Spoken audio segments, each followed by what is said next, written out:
So, part 4. Oh, where do I go to now? Wow. So much to cover in such little time. When Ashley was a baby and she was born with double tracheoesophageal fistulas. I spent 2 weeks eating, sleeping, breathing, crying in neonatal intensive care unit with my Ashley. It was some fluke thing that happened in the gestational process. I don't know, but I think the funniest part was when she actually peed in my mouth. That was kind of embarrassing. Um, but I was blessed because my baby lived. I was blessed because she came into the world in a hard, rough way, and she was still okay. And so, those are moments that not even you can take away from me. And I'm talking to the adoptive mother, of course.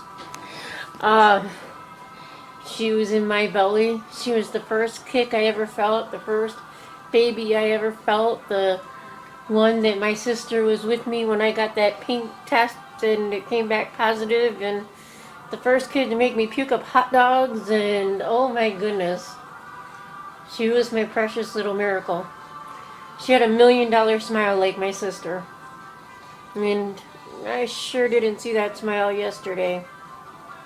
I saw just, oh, I don't know, it reminded me of Children of the Corn. It was scary. It was, wow. For the state saying that you were better, I don't even see the smiles in my children. And they had beautiful smiles at one point in their lives. I mean, even my niece, 18, beautiful, making it in the world on her own, trying to prove her dad and everybody else wrong. And you know what? She's strong. She stands up for what she believes in. She doesn't just sit there and take crap from anybody, and you gotta admire that. I mean, normal 18-year-old girls, okay, do the I'm getting the hell out of here thing, and apparently not my 18-year-old. My 18-year-old who's so lucky to be alive after the way she was born. I mean, really, she was my first severe asthma attack. She was, wow. I was young. I was, 18 when I had her. I mean, she was a blessing that I didn't understand when I was 18. But I loved her to pieces. Homeless or not, I was raised that when you have a child with somebody, okay, that you stick with them through thick and thin. It's like marriage. You don't just ditch a marriage, okay, because you have a problem. You make a vow before God and you stick with it. And I can assure you, I stuck with plenty of vows that I made before God. And the whole Ashley thing just blows me away. I mean, this is the same girl that every day would visit me, okay, on a visit and say, Mommy, I dream of you every day. Do you still dream of me every day? And I assured her, yes, baby, I do, every day. And somewhere, I still have those little micro cassettes, too, by the way. I'm going to have to do a lot of digging. I think I'm going to go for, an early fall, summer cleaning, because I just got to put this all online. Because God never guarantees me my tomorrows. I've learned that with my mother, my sister, and everybody else in the world. And, well, I don't know. I've got so many things that counteract everything bad you ever said about me. And you just don't know. See, when I was, what was I? Oh, goodness. Okay, Gaby's 9, so I was, 28? You convinced me I was this horrible person. You convinced me to give up my girls and everything was going to be perfect. You made me feel this little. And not now. Not no more. Because I'm stronger.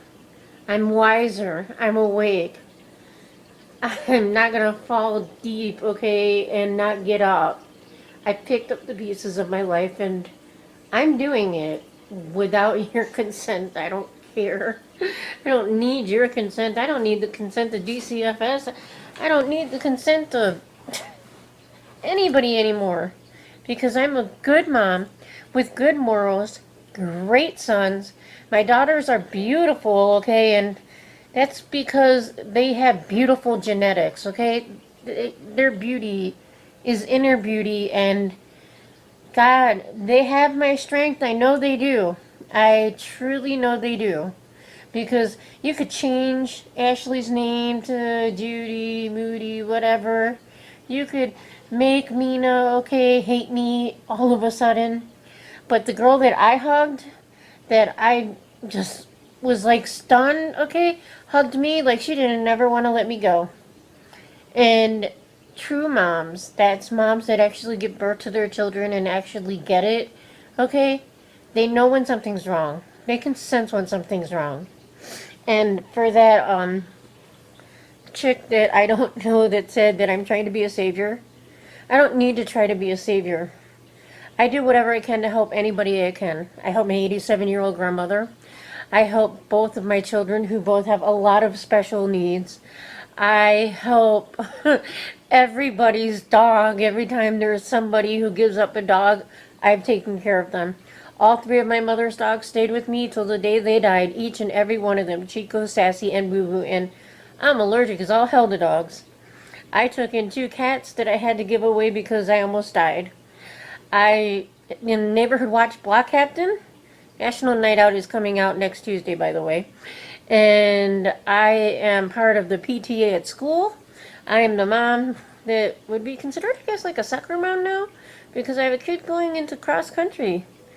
Awesome singer, awesome heart, great compassion, who helps me in so many ways. He helps with his great grandmother, and he gives her hugs and kisses, tries to learn Spanish just like Gaby does every day. My grandmother raised me when I was little. You had to be strong. You had to be strong for your family no matter what. And my mother raised me that no matter what, you put your family first. And maybe that's how I disappointed her when I gave up my parental rights to you people. And I gotta tell you, she hasn't been wrong on much. She told me that nothing was gonna go the way I thought it would with you guys. And she was right. She told me that she had a bad feeling about you people and that things were not gonna be all hunky-dory like everybody said. She was right. And she told me, oh wow, that she was so disappointed in me that the one time that I should have opened my mouth, I didn't. And I gave up. 7 years of fighting, mind you, okay? 7 years of 3-hour bus rides to and from visits, okay?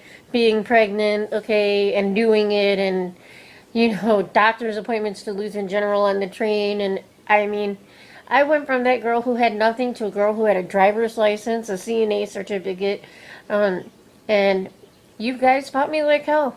I kept my sons.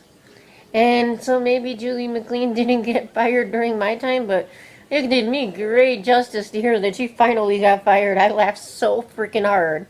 And, you can say whatever you want about me, but I'm proud of me because I got through so much of your crap and the state's crap, and I'm still standing. I'm still here, and until the day I die, which I don't plan to be anytime soon, I'm going to still be standing, and you're not going to be able to watch me play dead, because I'm not going to play dead. I'm still alive, and I will not give up on you telling them the truth. The truth.